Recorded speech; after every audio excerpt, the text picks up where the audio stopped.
Efirda sizni eshitamiz jonli loyihasi. Ko'pchilik o'ylashadi, katta bo'lgandan keyin o'tib ketadi. Mutaxassisni biz studiyaga taklif qilganmiz. Bu sohaga kirib kelishimdan maqsad bolalardagi va yana kattalarda uchraydigan aynan mana shu yo'nalish. Ma'mura Boboqulova yosh bo'lishlariga qaramasdan tajribalari juda ham katta azizlar, notiqlik bo'yicha malakali mutaxassis hisoblanadilar. Qattiq qo'rqish natijasida duduqlanib qolgan edi. Gapirayotgan paytda ko'p duduqlanib qoladi. Keyin buni qanaqadir nutqi o'zgarib qoldi.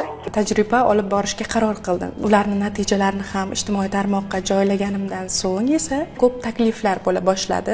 Nutqida muammosi bor insonlar qaysidir muddatda misol uchun qo'rqdilar. Bola hozir qo'rqdi.